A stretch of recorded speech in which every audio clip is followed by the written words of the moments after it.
नेहा का अपने पति से झगड़ा इतना ज्यादा बढ़ जाता है कि वो अपने दोनों बच्चों को लेकर अपने मायके आ जाती है। अरे दीदी, आप यहाँ अचानक? सब ठीक तो है ना? आपने खबर भी नहीं दी पहले से। हाँ क्यों, तुम्हें कोई प्रॉब्लम है? अभी मेरे मम्मी पापा जिंदा हैं यहाँ। अरे नहीं दीदी, आप गलत समझ रहे हो, मुझे क्या दिक्कत होगी, कहकर नेहा अपने कमरे में चली जाती है। अरे बच्चों, जल्दी जल्दी यहाँ आओ, देखो मेरे पास क्या है तुम दोनों के लिए। फिर वो बच्चों को टॉफी देती है। बच्चे बाहर खेलने चले जाते हैं। नेहा की बात सुनकर सरिता वैसे ही चिढ़ी हुई थी। ऊपर से नेहा आवाज लगाती है, अरे चाय वाय मिलेगी मुझे इस घर में या मुझे खुद ही बनाकर पीनी पड़ेगी? यहाँ क्या लोग कम थे जो ये आकर मेरी छाती पर बैठ गए मूंग दलने? मैडम को चाय भी कमरे में चाहिए। चिड़चिड़ाती हुई सरिता किचन में जाती है और नेहा और बाकी सबके लिए भी चाय बना देती है। सबके लिए एक साथ ही चाय ले चलती हूँ, वरना जहाँ 2 सेकंड लेट होंगी फिर कोई आवाज लगाएगा, चलिता चाय दे दो, जैसे सरिता बहू नहीं काम वाली बाई हो। टंडनाती हुई सरिता सबको चाय नाश्ता कराती है और सास से कहती है, माँ जी अब मैं थोड़ी देर सोने जा रही हूँ, प्लीज मुझे कोई डिस्टर्ब नहीं करना, और आपकी लाडली बेटी को कुछ चाहिए हो तो आप खुद ही करके दे देना प्लीज। तभी नेहा के बच्चे वहाँ आकर नानी नानी करने लगते हैं। नानी नानी, मम्मी टीवी देख रही है और मामी सो रही है, आप ही नहला दो हमें। हाँ हाँ मेरे बच्चों, क्यों नहीं, नानी है ना, चलो मेरे साथ। नानी दोनों बच्चों को बाथरूम में नहलाने ले जाती है। तभी अचानक नानी का पैर फिसलता है और वो सर के बल वहीं फर्श में गिर पड़ती है। सर में गहरी चोट लगने की वजह से उसकी मौत हो जाती है और वो चुड़ैल बन जाती है। चुड़ैल बनकर भी वो उन दोनों बच्चों को नहलाने लगती है। बड़ी देर हो गई, ये बच्चे कहाँ निकल गए? टुट्टू, फ्रूटी, कहाँ हो दोनों? पता नहीं ये नालायक बच्चे कहाँ निकल गए, बिल्कुल अपने बाप पर गए हैं। ढूंढते ढूंढते वो बाथरूम में घुस जाती है और अपनी माँ की लाश खून में लथपथ देखकर उसकी बुरी तरह चीख निकल जाती है। अरे ये माँ को क्या हो गया, कोई है, मेरी मदद करो। चीखने चिल्लाने की आवाज सुनकर सरिता की नींद खुल जाती है। ओहो, अब क्या आफत आ पड़ी इस माँ की लाडली को, ससुराल छोड़कर मायके में आकर पड़ी हुई है, एक तो ऊपर से मेरी नींद हराम कर रखी है।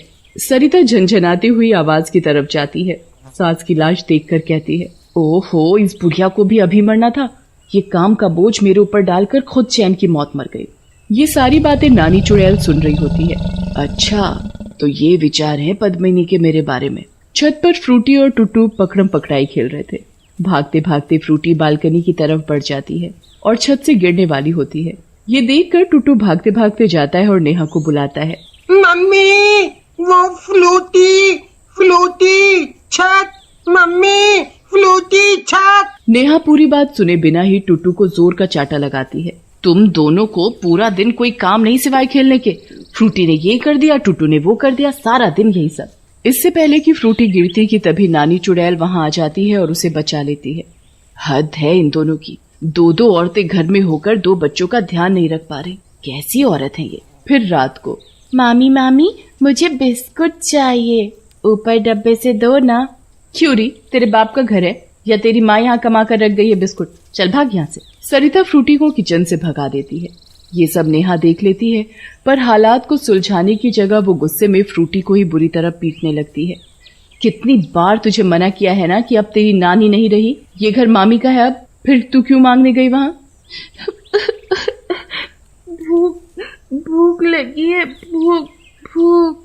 नेहा गुस्से में फ्रूटी को एक अंधेरे कमरे में बंद कर देती है और चली जाती है। आज जब तक तू अकल नहीं सीखेगी कुछ नहीं मिलेगा तुझे। चुड़ैल नानी ये सब देखकर बहुत दुखी होती है। हे भगवान, ये सब क्या देख रही हूँ मैं, अच्छा हुआ मैं मर गई, वरना ये सब देखकर दोबारा मर जाती।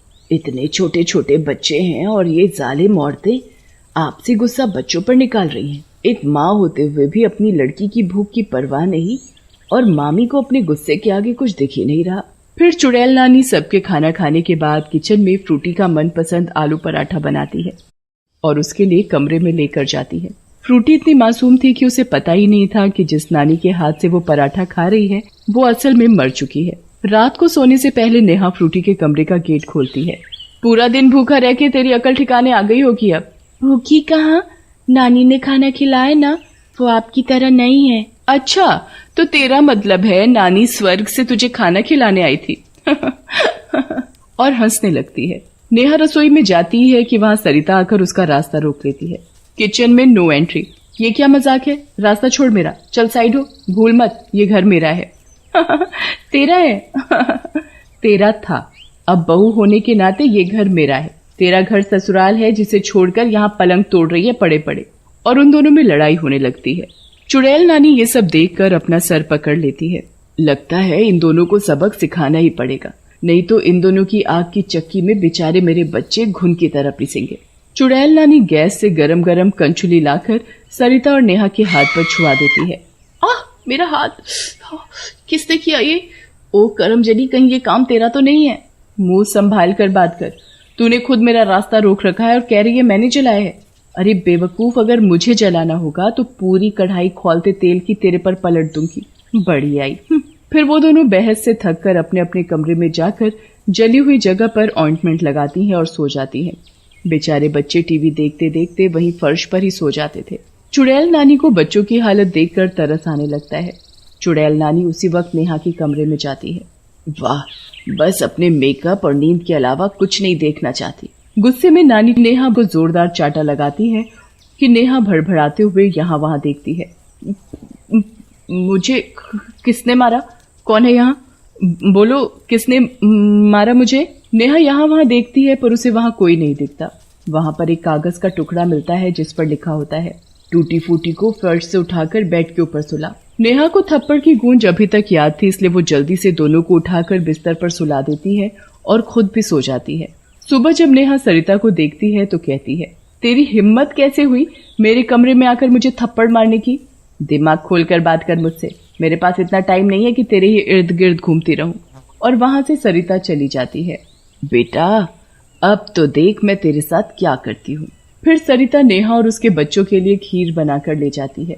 टूटी फ्रूटी, इधर आओ, देखो मैं क्या लाई हूँ, गर्मा गर्म खीर, आओ आओ। नेहा जैसे ही मुंह में खीर का एक चम्मच डालती है तुरंत थूक देती है। छी, खीर में नमक, वो भी इतना! ये सुनकर चुड़ैल नानी बच्चों की खीर की कटोरी हाथ मारकर गिरा देती है। कितने बदतमीज हो, सारी खीर गिरा दी। ये सुनकर चुड़ैल नानी और गुस्से में आ जाती है और एक डंडा उठाकर लाती है और डांटेगी मेरे बच्चों को। चल डांटना। सरिता को डंडे की मार तो महसूस हो रही थी पर कोई दिखाई नहीं दे रहा था। कौन है? कौन है? सामने आओ मेरे। कौन है? पर चुड़ैल नानी रुकने का नाम ही नहीं ले रही थी। वो सरिता को तबीयत से कूटती है। नेहा ये सब देखकर सोच में पड़ जाती है। फिर बच्चों को लेकर कमरे में चली जाती है। यहाँ चुड़ैल नानी परेशान हो रही होती है। आज तो मैं समय पर आ गई तो बच्चे बच गए, पर हर बार ऐसा होगा तो बच्चों की रखवाली करना मुश्किल हो जाएगा। मुझे ही अब कुछ करना पड़ेगा। फिर चुड़ैल नानी नेहा के पति के घर जाती है। बेटा सुनो। कौन है? कौन है वहाँ? सामने आओ मेरे। बेटा मैं हूँ, नेहा की माँ। फिर वो मुंधीर को सारी कहानी सुनाती है। अपने बच्चों की ऐसी हालत सुनकर उसकी आंखों में आंसू आ जाते हैं। बेटा वहाँ ना उनकी माँ उनका ध्यान रखती है और सरिता का स्वभाव तो तुम्हें पता ही है। बस माँ जी, मैं समझ चुका हूँ कि मुझे क्या करना है। फिर अगले दिन मुंधीर बच्चों को लेने पहुँच जाता है। टूटू फ्रूटी। पापा पापा पापा पापा। चलो बच्चों, पापा के साथ अपने घर चलो, पापा आपको लेने आए हैं। तभी नेहा वहाँ आती है। जी मैं भी आपके साथ चलना चाहती हूँ, मुझे भी ले चलिए और मुझे माफ कर दीजिए। बेटी का घर फिर से बसते देख चुड़ैल नानी खुश हो जाती है। नेहा के जाने से अब सरिता भी ढंग से रहने लगती है। अब चुड़ैल नानी कभी कभी बच्चों से मिलने चली जाया करती थी।